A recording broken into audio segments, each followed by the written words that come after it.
नमस्ते गुरुजी। जय गुरुजी महाराज। जय गुरुजी साध संगत जी। संगत जी, आज हमारे बीच अनमोल अंकल उपस्थित हैं, जो कि गुरुजी के ब्लेस संगत हैं। संगत शेयरिंग के लिए आए हैं। शुक्राना गुरुजी महाराज दा मल्टीलिंगुअल जूम प्लेटफॉर्म की तरफ से और समस्त गुरु परिवार की तरफ से अनमोल अंकल, आपका बहुत बहुत स्वागत है। जय गुरुजी की अंकल जी। जय गुरुजी अंकल। अंकल, आपका बहुत बहुत स्वागत है। जय गुरुजी अंकल। गुरु शुक्राना गुरुजी का, हाँ जी, आप सब संगत का हाँ जी, हाँ बहुत जी। बहुत शुक्राना। हाँ जी, शुक्राना गुरु महाराज। अंकल, गुरु जी के गोल्डन वचन जो है, गुरु जी के वचन की व्याख्या करके फिर उसके बाद आप अपनी संगत शेयर कर सकते हैं। जय गुरु जी, ओवर टू यू अंकल। जय गुरुजी अंकल। जय गुरुजी सभी संगत को शुक्राना गुरुजी का। गुरुजी ने मुझे मौका दिया। गुरुजी के जो वचन थे, जो गोल्डन वचन गुरुजी के हैं, जिनको मैंने गुरुजी के मुख से सुना है, अपने सामने भी गुरुजी को मैंने गुरुजी के दर्शन किए हैं। सबसे पहले तो मैं ये बताना चाहूंगा कि मैं गुरुजी के चरणों में कैसे जुड़ा था। 98-99 की बात है, जब मुझे गुरुजी के बारे में पता चला था। गुरुजी के बहुत क्लोज, बहुत ब्लेस्ड परिवार है सिंगला अंकल, उन्होंने मुझे गुरुजी के बारे में बताया था। 97 में जब मेरे फादर एक्सपायर हुए थे, मैं और मेरे मदर थे, तो 98-99 में जब गुरुजी के बारे में मेरे को उनसे पता चला, तो मैंने उनसे पूछा कि कौन गुरुजी हैं, क्या करते हैं। कोई स्टोन बताते हैं, कोई पतरी देखते हैं, क्योंकि हमारे माइंड में तो एक वैसा ही एक बैठा होता है कि कोई गुरु महात्मा, कोई संत भगवे कपड़े पहन के बैठे होंगे, कोई पतरी देखेंगे, कुछ देंगे, कोई स्टोन देंगे, कुछ बताएंगे। लेकिन उन्होंने बोला कि नहीं, गुरुजी ऐसा कुछ नहीं करते हैं, ये भगवान का रूप है, धरती पर भगवान का रूप है, महाशिव का रूप है। तो ये बस संगत को ब्लेस करते हैं, ये तो लोगों के पहने हुए स्टोन भी उतरवा देते हैं। मैंने कहा ये क्या मतलब, मुझे समझ में नहीं आया। हो सकता है गुरुजी का बुलावा नहीं होगा। तो मैं गुरुजी के पास 98 या 99 में जब पता चला, सन 2000 तक मैं नहीं गया। तो एक दिन बट मेरे को अंकल से, सिंगला अंकल फैमिली से पता चलता रहता था गुरुजी के बारे में। ये रेगुलर जाते थे, गुरुजी के बहुत ब्लेस्ड और बहुत क्लोज थे, क्लोज परिवार हैं। तो पता सुनता रहता था मैं कि जाते हैं, शाम को बैठते हैं गुरुजी, रात को लंगर करना होता है, चाय प्रसाद मिलता है, गुरुजी के हाथ से प्रसाद मिलता है। तो हमारे को यही होता था कि मतलब इसमें ऐसा क्या है कि मतलब गुरुजी तो मतलब कुछ बताते तो है नहीं, कोई प्रवचन भी नहीं देते, प्रवचन भी नहीं देते गुरुजी, सबसे मेन चीज। तो मुझे ये जब बट जब गुरुजी का बुलावा आता है, तभी गुरुजी अपने चरणों में जोड़ते हैं। ये 2000 के एंड की बात है, नवंबर या दिसंबर के करीब की बात रही होगी, जब मेरे अचानक एक दिन मेरे दिल में आया। मैं अपने काम से वापस आया तो मैंने अपनी मदर को बोला, मैंने कहा चलो आज सिंगला अंकल वाले गुरुजी के यहाँ चलते हैं, देख के आते हैं। आप मेरा भाव देखिए, मैंने बोला देख के आते हैं, कौन गुरुजी हैं, क्या गुरुजी हैं। और मेरी मदर ने कहा तुझे अचानक क्या हो गया। मैंने कहा चलो देखते हैं, देखने में क्या हर्ज है। तो हम ने अंकल से बात करी, अंकल ने बताया कि ऐसे ऐसे यहाँ यहाँ पर एम्पायर स्टेट है, गुरुजी इस टाइम बैठते हैं, आप लोग पहुंच जाओ। हम लोग टाइम से पहले पहुंच गए। 7 बजे एम्पायर स्टेट अंदर जो हॉल है वो खुलता था। तो हम लोग आई थिंक थोड़ा जल्दी, 15-20 मिनट 25 मिनट पहले पहुंच गए होंगे। उस टाइम अंकल वगैरह नहीं आए थे, तो हम लोग बैठ गए। हमारे को बैठे तो 5-7 हम बाहर ही बैठ गए। बाहर जगह बनी हुई है थोड़ी बैठने की, हम वहाँ बैठ गए। तो वहाँ पर एक संगत और आई, वो नोएडा से आते थे, कर्नलपुरी। तो वो भी आके बैठ गए। मैं उनसे गुरुजी के बारे में पूछने लग गया कि कौन गुरुजी हैं, क्या नाम है, कहाँ से हैं, मतलब एम्पायर स्टेट में कब आए, क्या है। वो मुझे बताते जा रहे हैं और मैं सुनता जा रहा हूँ। ऐसे ही 15-20 मिनट 25 मिनट बीत गए। दरबार अंदर हॉल खोला, हम लोग गए। मैंने अंदर देखा गुरुजी के स्वरूप लगे हुए हैं। मैंने कहा यार गुरुजी तो बड़े शाही गुरुजी हैं, बड़े स्वरूप में, बड़े अच्छे अच्छे चोले पहने हुए हैं गुरुजी ने। अपना मत्था गद्दी उस टाइम अंदर रूम में, नीचे एम्पायर स्टेट में सामने रूम में गुरुजी अंदर थे, लेकिन रूम का दरवाजा उस वक्त बंद था। अंकल और मैं वहीं बैठ गए जहां पर उन्होंने बोला, बैठ गए। थोड़ी देर बाद संगत और आती गई, आती गई, आती गई। तो मैं सिर्फ देखे जा रहा था कि नज़ारे, मतलब लोग आ रहे हैं, संगत आ रही है, और इतना मतलब पूरा क्लीन, मतलब एकदम इतनी बढ़िया गद्दी, इतने बढ़िया अंदर स्वरूप लगे हुए हैं गुरु जी के, इतने बढ़िया बढ़िया चोलों में। तो वो वाला ये मतलब वो चीज लगी नहीं रही थी कि जैसे एक संत महात्मा वाला एक मतलब वो होता है कि कोई भगवे कपड़े या कुछ इस तरह का। तो संगत जब आ गई तो थोड़ी देर बाद दरवाजा खुला और हम सब उठ के खड़े हो गए। उन्होंने कहा गुरुजी आएंगे, तो सब उठ के खड़े हो जाते हैं और गुरुजी को हाथ जोड़ के खड़े होते हैं और गुरुजी अपनी गद्दी पे बैठते हैं। उसके बाद लाइन लगा के सब मत्था टेकते हैं। उसके बाद थोड़ी देर में चाय प्रसाद आता है। फिर उसके बाद गुरुजी अपने हाथ से प्रसाद देते हैं और फिर उसके बाद आपको बाहर जाके प्रसाद खाना होता है। आप हाथ धो के जल पीकर, जल प्रसाद पीकर वापस आकर बैठेंगे। फिर यहाँ पर लंगर लगता है और 4-4 लोगों को एक प्लेट में लंगर करना होता है। मैंने कहा 4 लोगों को लंगर करना होता है? कहते हैं ये गुरुजी की ब्लेसिंग्स है। मैंने कहा मतलब फैमिली एक हो तब तो 4 लोग करें? कहते हैं नहीं, संगत के साथ करना होता है एक ही थाली में। मैं समझ में नहीं आया। और गुरुजी आए, जैसे गुरुजी आए दरवाजा खुला, मेरे को आज तक इस वक्त भी मुझे वो कल की तरह याद है गुरुजी का रूप। एकदम गुरुजी मतलब नूरानी एकदम चेहरा। गुरुजी ने ब्लैक कलर का चोला पहना हुआ था, उसके ऊपर कढ़ाई हुई हुई थी। और वो जैसे मैंने गुरुजी को देखा, मैं गुरुजी को उस वक्त देखता ही रह गया। सारे मेरे माइंड में जितनी भी वो था सोचना, वो एक अलग ही हो गया कि ये तो अलग ही रूप है। रूप ही अलग है, जो हम रूप सोचते हैं उस रूप से ऊपर एक अलग ही लेवल का रूप है। गुरुजी आए, गुरुजी ने गद्दी पे बैठे, संगत की संगत ने लाइन लगाई, मत्था टेकना शुरू किया और मैं लाइन से निकल के थोड़ा सा बाहर होके गुरुजी को देखे जा रहा हूँ। हाथ जोड़ के खड़ा हुआ हूँ लाइन में, धीरे धीरे आगे बढ़ रही है लाइन और गुरुजी भी मुझे देख रहे हैं कि लाइन से निकल के देख रहा है। तो मैंने अंकल को बोला था कि जब गुरुजी आएंगे, जब मेरा नंबर आएगा सिंगला अंकल को, तो उस वक्त मेरे को जरा गुरुजी से इंट्रोडक्शन करा देना। तो अंकल ने कहा गुरुजी को इंट्रोडक्शन की जरूरत नहीं होती, गुरुजी को सब पता होता है, गुरुजी जानी जहान है। लेकिन मैं पहली बार गया था, हमारी सोच, हमारे थिंकिंग आप समझ सकते हैं कि हमारी तो थिंकिंग एक लिमिटेड ही है। बट मैं कहा नहीं नहीं अंकल, ऐसे नहीं होता, आप मेरा एक बार इंट्रोडक्शन करा दो। अच्छा ठीक है, जब तेरा नंबर आएगा तब मैं आ जाऊंगा। जब मेरा नंबर आया, अंकल आए, अंकल ने बोला कि गुरुजी ये अनमोल कुमार है, ये गुड़गांव से आया है, ये इसकी मदर है। तो गुरुजी ने, और गुरुजी इसका इनका कल्याण करो। गुरुजी ने मेरे को, मेरी तरफ देखा, एक बड़े ही मतलब मैं वो नहीं बता सकता, मतलब मुझे वो मैं वर्ड्स में बयान नहीं कर सकता। गुरुजी का इतना मतलब ब्लेस्ड तरीका था मेरे को देखने का। और साथ में एक अलग सी स्माइल थी जिसको मैं देखे ही जा रहा था। और गुरुजी ने सिर्फ इतना बोला, जदों अंदर आया सी उदो ही कल्याण हो गया सी इसका। तो गुरुजी ने उसके बाद दोबारा मेरा नाम पूछा, मेरी मदर का नाम पूछा, सब बात करी, पूछते रहे क्या करते। पता गुरुजी को सब होता है, लेकिन ये गुरुजी का ब्लेस करने का तरीका होता था। गुरुजी, ये उनके तरीका था गुरुजी का बात बात करके ब्लेस करने का, क्योंकि गुरुजी कभी प्रवचन नहीं देते थे। तो और गुरुजी ने साथ में इतना बोला, आंधे रहा करो। और गुरुजी का जो एक एक बोलने का वर्ड था, वो ऐसे मतलब मेरे को समझ मतलब फील हो रहा था जिसको मैं बता नहीं सकता। बहुत ज्यादा ब्लेस्ड वे एक बारी में, फर्स्ट टाइम में। हम लोग बैठ गए, गुरुजी चाय प्रसाद आया, चाय प्रसाद लिया, गुरुजी ने अपने हाथ से प्रसाद दिया। हमने सोचा था कि हम बहुत लेट हो जाएंगे, हम लंगर तक नहीं रुकेंगे, क्योंकि लंगर पता ही 9 बजे लगता है, 10 बजे लगता है, सर्दियों का टाइम है। और उस टाइम पे सन 2000 में एमजी रोड पे इतनी ज्यादा डेवलपमेंट भी नहीं थी। और गुड़गांव से मैं आता था, गुड़गांव में ओल्ड गुड़गांव से मैं आता था। और ओल्ड गुड़गांव से शायद गुरुजी की ब्लेसिंग से सबसे पहली संगत मैं ही था जिसने जाना शुरू किया था। और बट हमने कहा इतना लेट हो जाएंगे हम, बट फिर भी उस वक्त भी एक ऐसा गुरुजी का हो रहा था, ऐसी ब्लेसिंग्स थी, हम लोग हिल नहीं सके। हम लोग लंगर करने के बाद गुरुजी ने जब आज्ञा दी तब हम घर आए।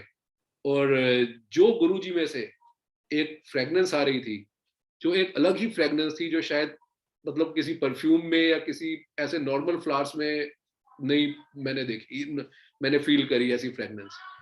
जब हम घर आए, अपने घर से आके मैं कार से उतरा, एकदम मेरे को डे 1 पे पहली मतलब कार से उतरती वो वाली फ्रेगनेंस फील हुई। बट फिर मेरे माइंड में यही आया ये मेरी सोच होगी। मैंने अगले दिन अंकल को ये बात बताई। अंकल ने कहा ये गुरुजी की फ्रेगनेंस, गुरुजी साथ होते हैं अपनी संगत को, जिनको पता है कि उनको अकेले जाने में या कहीं जाने में प्रॉब्लम है, गुरुजी उनके साथ रहते हैं, अपनी संगत को हमेशा गुरुजी ब्लेस करके रखते हैं।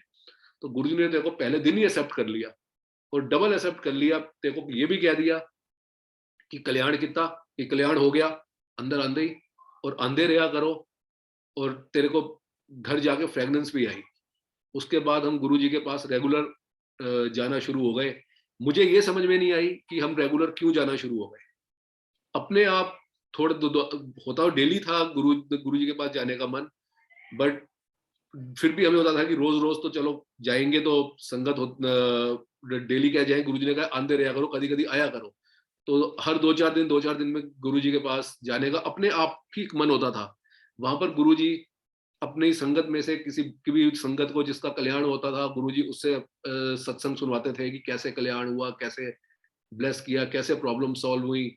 लोग आते थे अपनी अपने प्रॉब्लम्स, गुरुजी हमेशा, मैंने गुरुजी के, जहां गुरुजी के वचन की बात आती है वहां पर मैं ये बताता हूँ आपको कि मुझे अभी तक याद है कि एक बारी हम आए तो गुरु, जब कभी कई बारी ऐसा होता था आप जल्दी पहुंच जाओ तो हॉल खोल देते थे, और गुरुजी उस वक्त चोले में नहीं आते थे। गुरुजी एम्पायर स्टेट, जो संगत गई हो, जिन्होंने अगर देखा हो, तो एम्पायर स्टेट जब अंदर जाते हैं तो लेफ्ट साइड में जहाँ किचन है उसके बाहर एक टेबल है, काफी ऊंचा सा टेबल है। गुरुजी कई बारी नॉर्मल पैंट शर्ट में, पैंट टी शर्ट में, निकर टी शर्ट में उसी पे बैठ जाते थे। और सर्दियों में भी, विंटर्स में भी, हैवी विंटर्स में भी मैंने देखा था गुरुजी को ठंड नहीं लगती थी। आधी बाजुओं की शर्ट में गुरुजी कई बार होते थे। कई बार इतनी ज्यादा ठंड होती थी, इतनी ज्यादा विंटर्स होती थी, चिलिंग होता था, अंदर भी हमें बैठ के ठंड लग रही होती थी। और गुरुजी जब आते थे चोला पहन के अपनी गद्दी पे बैठते थे तो पंखा चलवा देते थे। इतने विंटर्स में भी गुरुजी के अंदर इतनी पावर थी, इतनी ज्यादा पावर थी गुरुजी में कि उनको ठंड गर्मी से ऊपर थे वो। तो मैं जो आपको बता रहा था कि वहां पर बैठे होते थे गुरुजी, एक बारी वहां पर आकर हम उस, पहले हम जब नीचे आके बैठ जाते थे तो गुरुजी की तरफ ही बैठ जाते थे। गद्दी की तरफ तो तभी फेस करते थे जब गुरुजी उठ के अंदर से चोला पहन के आके गद्दी पे बैठते थे। तो गुरुजी, मैं जैसे बताया, प्रवचन नहीं देते थे वो। अपनी जो जो उन्होंने वचन बोलने होते थे वो अपने हिसाब से संगत को मैसेज दे देते थे। मेरे सामने गुरुजी ने बोला, स्वर्ग नर्क सब ਇੱਥੇ ही है। जो ਤੁਸੀਂ ਇੱਥੇ फील, अगर तुसी सुखी हो, अगर आपको इस टाइम आप सत्संग सुन रहे हो, आप एंजॉय कर रहे हो, घूम रहे हो, आपको किसी तरह की कोई तकलीफ नहीं है, तो आप इस वक्त स्वर्ग एंजॉय कर रहे हो। इसी वक्त कुछ लोग होंगे, कुछ नहीं, काफी लोग होंगे जो अस्पतालों में होंगे, जो आईसीयू में होंगे, वेंटिलेटर्स पे होंगे, वो उस वक्त नरक भोग रहे हैं, नर्क भोग रहे हैं। तो स्वर्ग नर्क सब यही है, अपने अपने कर्म यही भुगतने पड़ते हैं। जो अगर आपके ऊपर रूटीन में तकलीफ भी आती हैं, किसी तरह की कोई भी प्रॉब्लम्स आती हैं, तो वो आपके कर्म है, और कर्म आपको यहीं भोग के जाने हैं।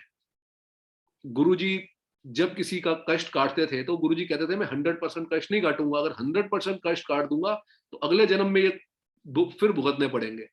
तो गुरुजी उन्हीं कष्टों को हमारे को एक हिम्मत देते थे हमारे ब्लेसिंग्स के थ्रू, कि हम उन कष्टों को धीरे धीरे करके झेल सकें, हम लोग उस प्रॉब्लम से भी निकल जाएं। गुरुजी उस चीज से ऊपर उठाकर वो तकलीफों भी हम झेल लेते थे और उन चीजों से हमारे को निकाल भी देते थे। तो गुरुजी समय समय पर, टाइम टाइम पर अपने आप ही लोगों को ब्लेस करते थे। गुरुजी ने कभी किसी को बंदिशों में नहीं डाला। गुरुजी ने एक बार ये वचन भी सुना था कि मैं यहाँ किसी को संत बनाने नहीं आया, क्योंकि किसी ने बोला था गुरुजी को कि गुरुजी आप संगत को किसी चीज की पाबंदी नहीं करते हो, घूमने फिरने की या पार्टीज करने की या किसी भी तरह का एंजॉय करने की। गुरुजी कहते थे यहाँ आयो, भगवान को या भगवान के साथ डायरेक्ट कनेक्शन जोड़ो। मैं यहाँ पर किसी को संत बनाने नहीं आया, बंदिशों में बांधने नहीं आया, ना ही किसी का कुछ खाना पीना कुछ बंद कराने आया हूँ। कर्म अच्छे रखो, किसी का दिल मत दुखाओ, रब को हमेशा याद रखो, रब को हमेशा याद रखो, अपने कर्म अच्छे रखो। वही तभी यहाँ पर स्वर्ग है। तो गुरु जी अपना वक्त वक्त सबको बताते रहते थे। एक बारी मैंने और ये गुरु जी सुना, कहते वहमों में मत पड़ो। किसी ने बोला कि गुरु जी बिल्ली रास्ता काट जाती है, और लोग कई तरह के वहम करते हैं। गुरु जी कहते रब्दा ना लो, निकल जाओ, बिल्ली को शायद आपसे ज्यादा जल्दी होगी। तो वहमों में मत पड़ो किसी भी तरह के। गुरुजी स्ट्रिक्टली मना करते थे एस्ट्रोलॉजर्स और तांत्रिकों के पास जाने के लिए। बोलते थे कि अगर किसी एक पंडित ने या तांत्रिक ने ਤੁਹਾਨੂੰ ਪੁੱਠੇ ਰਾਹ ਪਾ ਦਿੱਤਾ तो ਤੁਸੀਂ सारी जिंदगी उस चक्रा तो बाहर नहीं निकल पाओगे। मेरे सामने की ये बात है, मैंने खुद देखा था। मैंने गुरुजी को हर रूप में देखा था। कभी गुरुजी संगत को डांट भी मारते थे, प्यार भी करते थे। लेकिन एक बारी मैंने गुरुजी का बहुत गुस्से वाला रूप देखा था, मुझे अभी तक याद है। एम्पायर स्टेट में एक आंटी बैठी आई थी गुरुजी के पास, गुरुजी उसको इतनी जोर से गुस्सा कर रहे थे, पंडिता कौन जानती है, तांत्रिका कौन जानती है, ਇੱਥੇ क्यों आंदी है। फिर गुरुजी बहुत ज्यादा, गुरुजी का गुस्से वाला रूप था, गुरुजी बहुत अपसेट हो जाते थे इन चीजों से। तो गुरुजी हमेशा प्रैक्टिकल सिखाते थे कि आप प्रैक्टिकल बन के रहो, प्रैक्टिकल करो, और वो अपने हिसाब से गुरुजी प्रैक्टिकल करके दिखाते थे। गुरुजी सबको अपने हिसाब से ब्लेस करते थे, टाइम टू टाइम उनको पता होता था। ऐसा नहीं कि कोई आज आया है तकलीफ लेके तो उसको एक ही दिन में गुरुजी ठीक कर देंगे। मेरे को याद है, अ, मेरी 2003 में गुरुजी ने मुझे बोला सितंबर में कि ब्याह हो गया तेरा। मैं कहा नहीं गुरुजी, मेरा ब्याह कितने होया है। अच्छा चलो ब्याह करो फिर। कोई प्लानिंग नहीं थी, अपने आप सब गुरुजी ने रास्ते बनाए। 10 अक्टूबर को 2003 को मेरा रोका हो गया। उसके बाद गुरुजी ने ब्लेस किया। मैं एक रोके की, मैं गुरुजी रोके पे तो नहीं गुरुजी आए, गुरुजी को मैंने रोके की फोटो लेके गया तो गुरुजी मेरे को अपने आप ही उस दिन गुरुजी ने मेरे को बोला हो गया फिर रोका। मैं कहा हाँ जी गुरुजी। मैं गुरुजी में फोटो लेके आया सी। हाँ हाँ दिखाओ फिर। गुरुजी ने फोटो देखी, कहते कोई नहीं बहुत चंगी कुड़ी है, तुसी लेके आना ब्लेस करांगे। तो गुरुजी का आज तक उस फोटो पे आज भी नाखून के निशान आज भी है, जिस तरीके से गुरुजी ने वो फोटो ब्लेस करी। उसके बाद नवंबर की बात होगी, मेरे मदर को अचानक से फेस थोड़ा उनका टेढ़ा टेढ़ा होना शुरू हो गया। मैं डॉक्टर के पास उनको लेके गया। डॉक्टर ने कहा कि इनको ये फेशियल पैरालिटिक है, फेशियल पैरालिटिक अटैक है इनको, इनको शुगर बहुत रहती है, ये वैसे भी मेडिसिन नहीं लेती हैं कि बहुत ज्यादा मतलब इनके इंसुलिन पे आ गई हैं, और ये बहुत मेजर प्रॉब्लम है। मैं इनको मेडिसिन दे रहा हूँ, इनको आप घर में बैठ के मेडिसिन दो, काम छोड़ के मेडिसिन दो, अटेंडेंट्स के को रख के मेडिसिन दो, लेकिन इनकी मेडिसिन बंद मत करवाना। अगर इनकी मेडिसिन अगर एक हफ्ते बाद भी बंद हो गई तो हमारे को ये डे 1 से कोर्स शुरू करना पड़ेगा। ठीक है जी। हमने मेडिसिन स्टार्ट करी। 2-3 दिन बाद बड़ा परेशान था मैं कि मन में गुरुजी से वो कर, गुरुजी के पास हम गए 2 दिन 3 दिन बाद। तो उस दिन मैंने कहा शायद मैं गुरुजी से बात करूंगा या पूछूंगा, लेकिन उस दिन गुरुजी का मेरे को मूड थोड़ा ठीक नहीं लगा। मैंने कहा नहीं, कई बार गुरुजी गुस्सा भी हो जाते हैं। तो मैंने उसी दिन उसी वहीं बैठ के अपने मन में गुरुजी को अरदास करी। मैंने कहा गुरुजी आपने शादी ब्लेस करी है और अब ये घर में क्या एक और प्रॉब्लम आ गई है बहुत ज्यादा। तो उसके बाद हमने गुरुजी से प्रसाद लिया, लंगर किया, वापस आ गए। उसी दिन रात को गुरुजी मेरे को ड्रीम में आए। मैंने एकदम देखा गुरुजी को। मैंने देखते ही बड़ा खुश हो गया। मैंने कहा गुरुजी, मैं उनको बोलने लगा कुछ, इससे पहले गुरुजी कहते हैं की गल है, अपनी मां करके परेशान है। मैं कहा हाँ जी गुरुजी, कोई नहीं, फिक्र करने की लोड़ नहीं है, साढ़े कोल आ गई है, तू फिक्र ना कर। इतना कह के गुरुजी के दर्शन मतलब सपना टूट गया। आप बिलीव करेंगे विद इन 2 डेज मेरे मदर का पूरा फेस ठीक हो गया। मैं डॉक्टर के पास लेके गया, डॉक्टर ने चेक किया, डॉक्टर कहता है मैं मान ही नहीं सकता। मैंने कहा ये आपके सामने ही है, मैं तो डॉक्टर हूं नहीं, ये आपको पता। डॉक्टर कहता है मैं मान ही नहीं सकता कि एक हफ्ते के अंदर अंदर फेशियल पैरालिटिक ठीक हो जाए। ये सिर्फ करने कराने वाले गुरुजी थे। उसके बाद अभी मैंने उसके बाद जाके गुरुजी को कुछ नहीं बोला। एक हफ्ता या 10 दिन 15 दिन और निकले होंगे, मेरी मदर मेरे को कहती हैं कि मेरे को लेफ्ट साइड में बहुत पेन हो रही है। मैं दोबारा डॉक्टर के पास लेके गया, उन्होंने कहा ये मेरे को स्टोन लग रहा है, आप इनका अल्ट्रासाउंड कराओ। हमने उनका अल्ट्रासाउंड कराया। नेक्स्ट डे शाम को डॉक्टर को दिखा दिया। डॉक्टर ने चेक किया, कहता है इनको स्टोन है, किडनी में स्टोन है इनका, तो ये मेडिसिन ले लो और पानी वगैरह इनको पिलाओ, ये मेडिसिन देनी पड़ेगी, अभी ऑपरेशन के लेवल तक का नहीं है, हो सकता है ये 1-1.5 महीने 2 महीने में वैसे ही निकल जाए, बट ये मेडिसिन अपना ये लेते रहे। ठीक है जी। अगेन गुरुजी से मैंने अरदास करी। आप बिलीव करेंगे आज उनका अल्ट्रासाउंड हुआ, इवनिंग में डॉक्टर ने उनको मेडिसिन दी। नेक्स्ट डे जब मैं सवेरे अपने काम पे गया, शाम को मैं वापस आया, तो गुरुजी ने डॉक्टर मेरी मदर ने मेरे को बोला मुझे आज ना पेन नहीं हो रही और मेरे को ऐसा फील हुआ है कि जैसे कुछ निकला हो। मैंने कहा ऐसे नहीं हो सकता, ये आपको फील हो रहा होगा, मेडिसिन का असर होगा। लेकिन उनको कहते नहीं, मुझे 100% फील हो रहा है कि मेरे को कुछ निकला है, जब पानी मैंने काफी पिया था। तो डॉक्टर ने भी ये कहा था कि नॉर्मली लेडीज में कई बार यूरिन के थ्रू निकल जाता है स्टोन, तो एक दिन में तो नहीं निकल सकता। बट फिर भी हम नेक्स्ट डे डॉक्टर के पास गए, डॉक्टर कहता है ऐसा नहीं होता है, ये आपको ज्यादा वहम है तो अल्ट्रासाउंड करा लो, बट आप अपना वेस्ट करोगे अल्ट्रासाउंड कराकर, ये ऐसे हो नहीं सकता है। बट मैंने कहा नहीं, अल्ट्रासाउंड तो मुझे कराना पड़ेगा। मैंने अल्ट्रासाउंड कराया, डॉक्टर को आकर रिपोर्ट दिखाई, डॉक्टर कहता यार तुम लोग कमाल कर रहे हो, एक हफ्ते में तुम लोग अपना फेशियल पैलेटिंग ठीक कर लेते हो, 2 दिन में तुम्हारे स्टोन निकल जाते हैं, तो तुम मेरे पास करने ही क्या आते हो, तुम खुद ही डॉक्टर बन जाओ।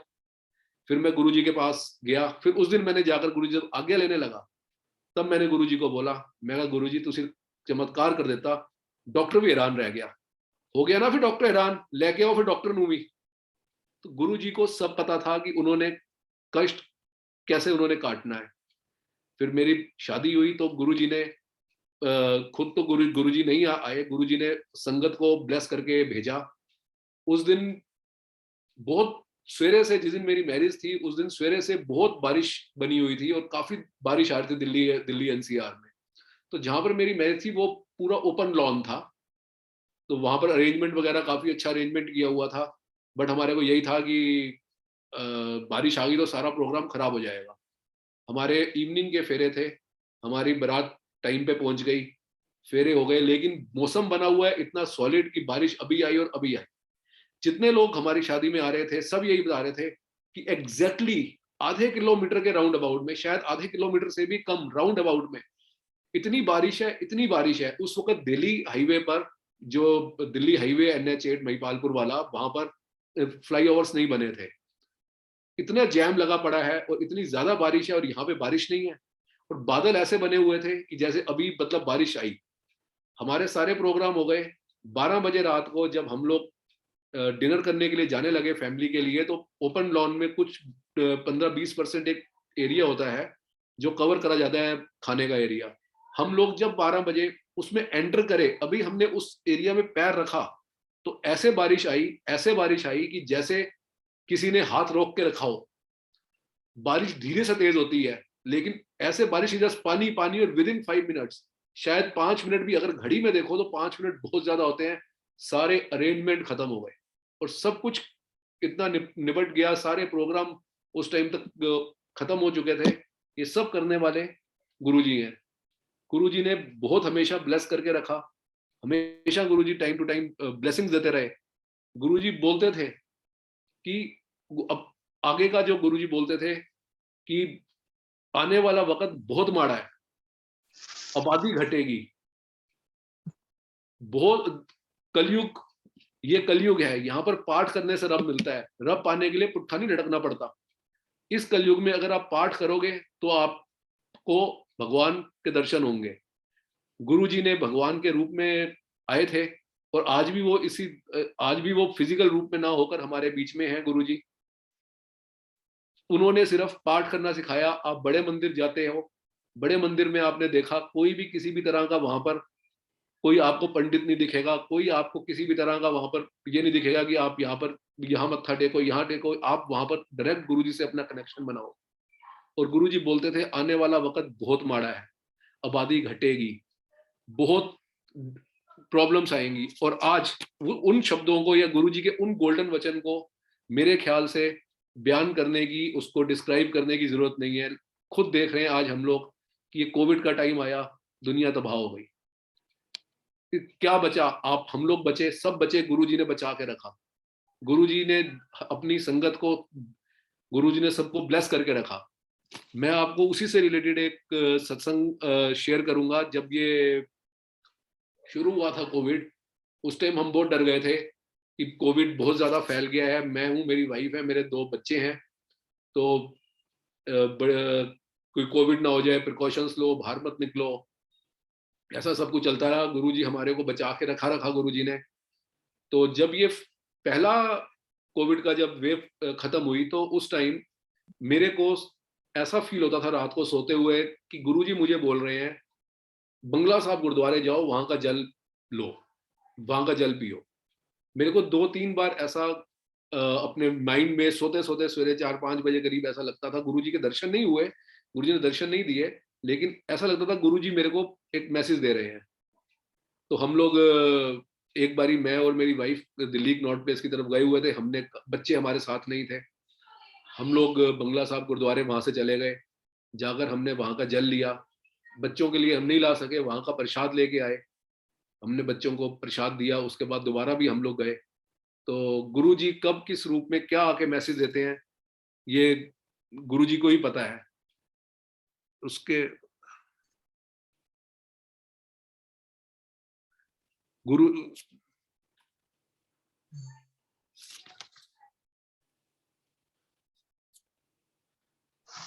गुरुजी ने सॉरी संगत जी, मेरे को लग रहा है बीच में कुछ कनेक्टिविटी प्रॉब्लम आ गई थी शायद मेरी तरफ से। तो गुरुजी ने एक बारी मेरे को बड़े मंदिर में दर्शन दिए, रात को मेरे को दर्शन दिए गुरुजी ने कि मैं बड़े मंदिर के बाहर खड़ा हूँ और मेरे को प्रसाद मिला है लेकिन चाय प्रसाद नहीं मिला है। और अगले दिन मंडे का दिन था, मैं बड़े मंदिर जाता था, तो मैं बड़े मंदिर उस दिन गया, मेरे को प्रसाद मिला। और उसी दिन चाय प्रसाद काफी संगत को आधा घंटा 1 घंटा नहीं मिला।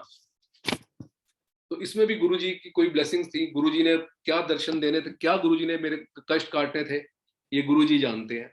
तो टाइम टू टाइम गुरुजी अपने दर्शन देते रहते हैं और हमारे को अपना मैसेज कन्वे करते रहते हैं। तो मैं आपको अभी एक लेटेस्ट सत्संग और आपको मैं सुनाता हूँ जो मुझे याद आ रहा है। अभी कोविड के बाद हमने सोचा था कि हम अपने घर में एक सत्संग रखेंगे, लेकिन ड्यू टू कोविड हम लोग संगत को नहीं बुला सके। हमने अपने घर में ही एक सत्संग रखा, जूम जूम पे रखा सत्संग।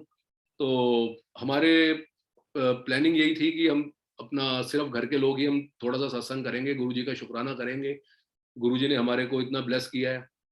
तो उस दिन भी सेम हुआ, बारिश का बहुत मौसम बना हुआ था। मेरे यहाँ पर सिस्टम सारे हैं इंटरनेट वगैरह के, बट यही था कि कहीं एकदम लाइट चली गई या एकदम रीस्टार्ट होने में टाइम लग गया तो कैसे करेंगे। हमने सारे अपने सिस्टम वगैरह सेट कर लिए, सब कुछ कर लिया। और हम उस टाइम बाहर बहुत ज्यादा, कोई उस दिन मौसम भी नहीं था इतना ज्यादा बारिश का, बट अचानक से इतना मौसम बन गया बारिश का और आंधी तूफान बहुत चलने लग गया। हमने अपने घर के सारे खिड़की दरवाजे सब बंद कर दिए जिससे कि अंदर कोई प्रॉब्लम ना हो। अभी सत्संग शुरू होना था तो हमने गुरुजी की गद्दी पे गुरुजी का एक कपड़ा हमने रखा। अचानक से इतनी तेज आंधी का झोंका आया, अंदर पता नहीं कहां से आया। टोटल सारे दरवाजे हमारे जब बंद हो जाते हैं शीशे के, लकड़ी के, तो कुछ भी ऐसा नहीं होता है। इतनी तेज अंदर आंधी आई, एक साइड से आई, दूसरी तरफ से निकल गई। गुरुजी का जो वो दरबार में जो हमने रखा था गुरुजी के लिए चोला, वो बड़ी तेज हिला और मेरी वाइफ ने एकदम बोला गुरुजी। मैंने कहा गुरुजी कैसे? कहते मेरे को खुशबू आई है। मैंने कहा नहीं, मुझे तो नहीं आई। इतनी देर में एक और हवा का झोंका आता है और मेरे को बड़ी तेज गुरुजी की फ्रेगनेंस आती है और वो निकल जाता है। तो गुरुजी अपनी टाइम टू टाइम प्रेजेंस हमारे को बताते रहते हैं, हमारे को देते रहते हैं, हमारे को ब्लेस करते रहते हैं। मैं एक आपको लेटेस्ट सत्संग और मैं शेयर करता हूँ कि अभी जून में हम लोग गए हुए थे थाईलैंड, तो वहां से हम वापस आए। तो वापस आके अभी जुलाई में मेरी डॉटर को फीवर हो गया। हमने डॉक्टर से बात करी तो उन्होंने कहा ये 3 दिन का वायरल फैला हुआ है, 3 दिन पहले देख लो, उसके बाद हम कोविड टेस्ट करेंगे।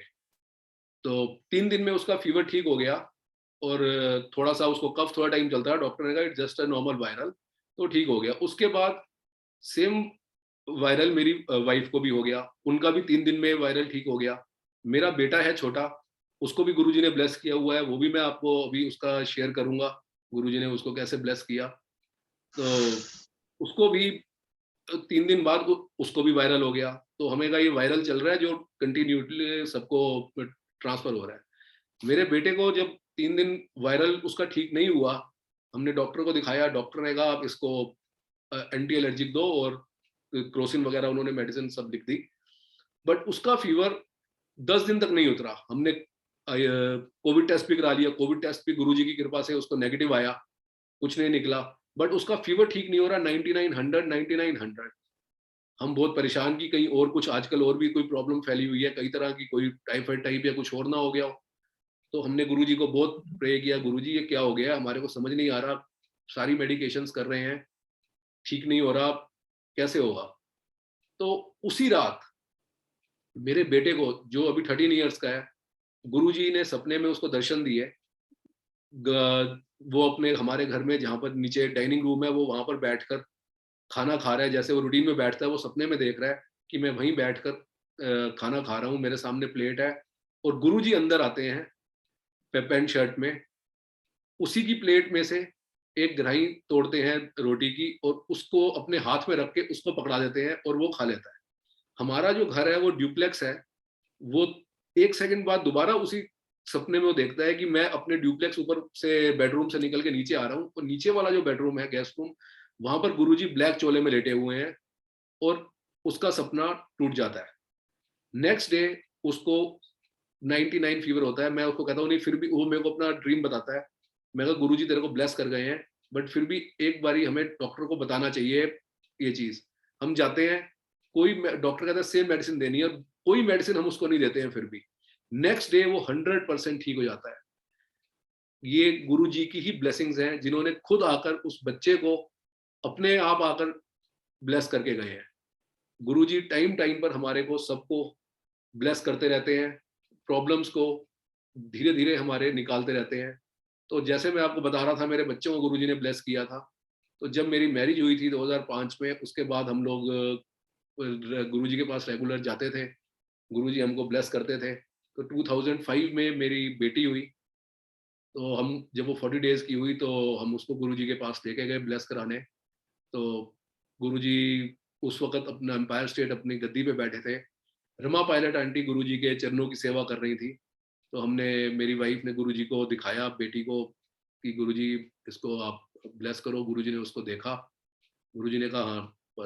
गुरुजी ने ब्लेस किया, बड़े अच्छे से उसको देखा, बहुत अच्छे से उसको गुरुजी ने स्माइल करके ब्लेस किया। तो जब गुरुजी थोड़ा पीछे हुए तो रमा पायलट आंटी कहती, गुरुजी मेरे को कुमार बोलते थे, मेरा नाम अनमोल कुमार है, गुरुजी में कुमार बोलते थे।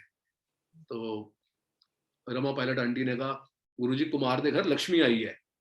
गुरुजी दोबारा आगे हुए, गुरुजी ने कहा लक्ष्मी आई है, कोई गल नहीं, अगली बार मुंडा आएगा। तो गुरुजी ने 2007 में गुरुजी ने महासमाधि ली और 2009 में मेरे घर बेटा हुआ, जिसको गुरुजी ऑलरेडी ब्लेस करके गए थे। तो गुरुजी ने तब से हमारे सबको, परिवार को ब्लेस किया हुआ है। टाइम टू टाइम गुरुजी अपनी ब्लेसिंग्स देते रहते हैं। तो हम यही चाहते हैं कि गुरुजी का हाथ हमेशा हमारे सिर पे बना रहे। तो एक बारी क्या हुआ, हमारा पोल्ट्री का काम था। तो गुरुजी मेरे को हमेशा बोलते थे एक बात, जैसा मैं आपको अभी पहले भी बताया कि गुरुजी प्रवचन नहीं देते थे। गुरुजी ने जिसको जो मैसेज देना होता था बड़े सिंपल तरीके से दे देते थे और पता भी नहीं चलता था कि, तो हमें समझ भी नहीं आती थी। गुरुजी मेरे को हमेशा बोलते थे तू कुक्कड़ बेचना है कि वढ़ना है। कुक्कड़ पंजाबी में लाइव चिकन को, मुर्गियों को कुक्कड़ कहते हैं। गुरुजी कहते थे तो कुक्कड़ बेचना है कि वढ़ना है। गुरुजी वढ़ना मीन्स काटता है। मैं नहीं गुरुजी, मैं लाइव ही सेल करते हैं, वढ़िया ना कर। बट वही है, गुरुजी ने हमें, लेकिन कुछ चीज समझ में नहीं आती। मैंने उसके बाद सेम कुक्कड़ वढ़ने का, चिकन ड्रेसिंग का काम स्टार्ट किया। 2 सालों काम किया, मैंने काफी हैवी लॉस बियर किया। जो गुरुजी ने मुझे पहले ही जो चीज मुझे बता दी थी, लेकिन हमारे को काफी चीजें होती हैं जो हमारे को समझ में नहीं आती हैं, वो बाद में ही समझ में आती हैं कि गुरुजी ने हमारे को क्यों ये चीज पहले ही मना करी थी। तो संगत जी, गुरुजी ने हमेशा हमारे पे ऐसे ब्लेसिंग्स बनी रहे। आज अंकल ने बोला था कि गुरुजी के वचनों को ही बयान करना है, तो गुरुजी के वचन जो मैंने सुने थे उसको मैंने अपनी तरफ से सब संगत के आगे बयान किया है। और अगर किसी भी तरह की कोई गलती रही हो तो मैं गुरुजी से, सब संगत से क्षमा चाहता हूँ। जय गुरुजी। जय गुरुजी अंकल, शुक्राना गुरुजी महाराज दा। गुरुजी ने आज अनमोल अंकल के थ्रू इतनी डिवाइन और ब्लिसफुल जर्नी शेयर कराई है और सारी संगत को आज के सत्संग से गुरुजी ने अपने जो वचनों से संगत को निहाल कर दिया है। शुक्राना गुरु महाराज और शुक्राना अनमोल अंकल, शुक्राना गुरुजी का, गुरुजी का बहुत हाँ जी, शुक्राना। शुक्राना गुरुजी फॉर देन सारी संगत का, क्योंकि संगत में ही गुरुजी बसते हैं और अपनी संगत से गुरुजी बहुत प्यार करते हैं। तो सारी संगत का भी बहुत बहुत शुक्राना।